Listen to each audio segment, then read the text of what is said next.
Hello and welcome to this video. This video is pretty cool because it's about and it's called Essence of a Relationship. Someone asked me this before and I didn't know what to say for an answer because I wasn't specifically asked what I thought the essence of a relationship was. And so I looked it up online and this is what I found on the page.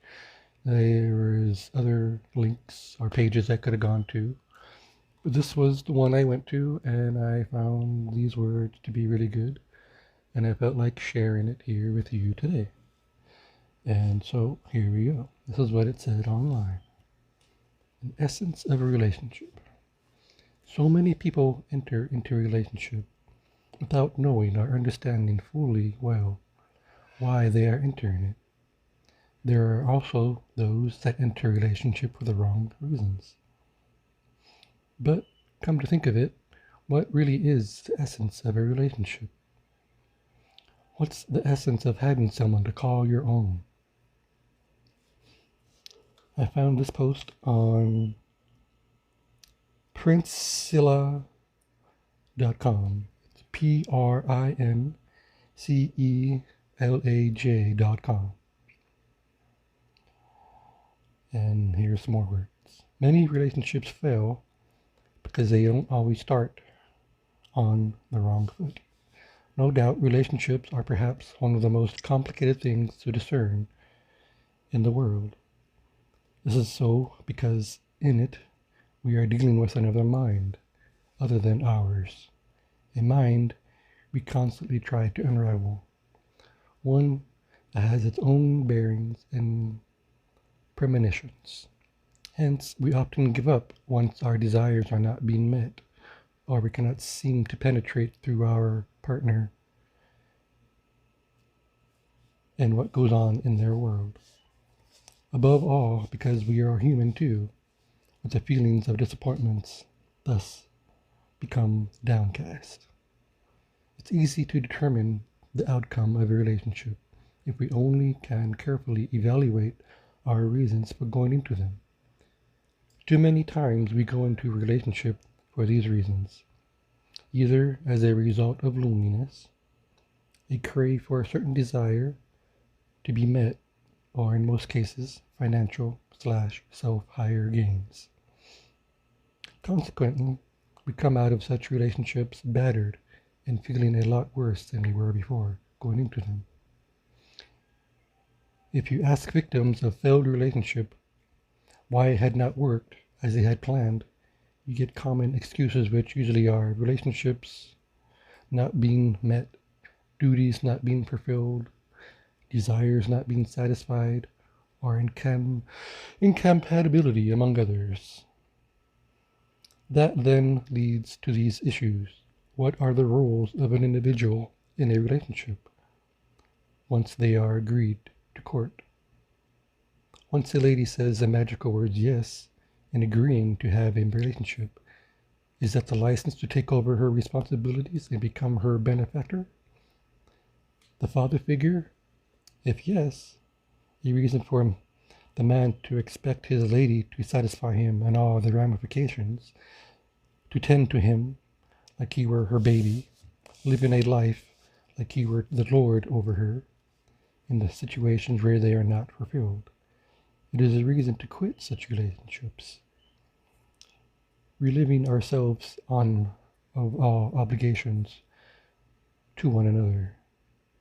Like many things, or like many other things in the world that has gone wrong, relationships have not been spared. They fail because our concept of it is wrong. Most relationships are started for all the wrong reasons, with prejudice, interest often hidden away from the other partner, are delicately concealed, all in the bid to ensure we get what we want, even if it has to be through deception. Our furnished considerations, being our driving force, are with the most ridiculous intents. The essence of a relationship, ideally, is supposed to be to find compatibility, reliance, no matter how tangible, dedication, commitment, friendship, and above all, to find love with someone you're comfortable to being yourself around, knowing in your heart you're supposed to be together. Relationships should not be a contract entered into for the return from it. After all, anyone who loves in the expectation of being loved in return is wasting their time.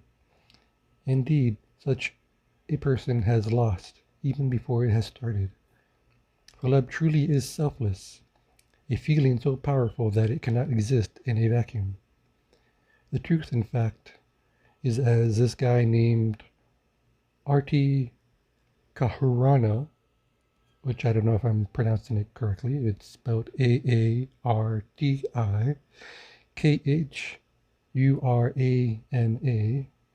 I'm not sure who that guy is. I haven't looked him up before, but he said it is not about being in a relationship or being married. It is not about having a man at your side at all times. It is not about commitment and promise. It is about feeling secure and peaceful at night without having to fear of losing what you have got. It is all about feeling respected, understood, and appreciated. It's all about peace of mind. It is all about the right person and the right time. It is all about being loved to the core. Then it has more words saying, I know many will be asking you, are you saying responsibilities are not supposed to be met? Are needs not provided for? No, that sure is not my stand. It is pertinent that we are responsible, have integrity, be a shoulder to lean on, and play our roles efficiently by supporting our partner when we can and be the best we can be. But let's me ask, bearing in mind, we ought to be altruistic in nature. It is an agreement solely for the purpose of self-ingrained fulfillment. Is a partner a sponsor of the other? Some of you would be quick to remind me that love cannot buy you a meal, as is not a legal tender. And sure, you are so right. However, there is something you all forgot. It is just a relationship, not a marriage. None of the partners are under any obligation to go out of their means. It is not mandatory to take over the other's liabilities like it is a cross to bear. At least not until you are married to someone, so to say. None is under any compulsion to be nice to one another and to shoulder the needs of the other and grant demands wished like they are Santa Claus. In relationships, our rules are purely that of support and encouragement. We should be allowed to use our discretion in carrying needs and wants. Those should not be the yardstick to why we are courting. It defeats the purpose of discovering each other. Otherwise, it is like a briber to create nebulous effects.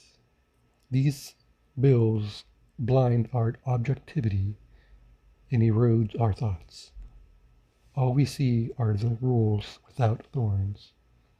Then it goes on with all these different examples that somebody wrote. I don't know.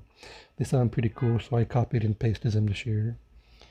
And here they are. It goes, my mom used to tell me as a kid that no matter who I dated, I must ensure that shelving responsibilities were done equally and balanced. She would tell me, if I open the door for my woman to seat the care, she must return the gesture by opening the door for me inside. Plus, a lady who really loves you will want to invest in you as well. She cannot be comfortable doing all the taking. She will want to give as well, which makes it difficult for either of you to leave each other's point. Point is, your heart is always where your treasure is. To be candid, someone who loves you, and a responsible person, will know when you are in need without you asking, and will have the utmost in their heart to make you happy by providing them. But once you make it a condition precedent to loving, they will feel used and effectively used you in return. It is said that a woman's loyalty is tested when her man has nothing, while a man's loyalty is tested when he has everything. Your relationship should make you a better person without changing you into someone other than yourself, not abuse or use you, else you're in the wrong one. So great people find sometimes that is in love with your mind, someone that want to uncloth you, uncloth your conscience, and make love to you, to your thoughts. Someone that wants to watch you slowly take down all the walls you have built up around you and in your mind, and let them inside. And that was the all that it said on that website. Thank you for listening. The next one is going to be on relationships also, that I'll be posting right after this. All right. Bye.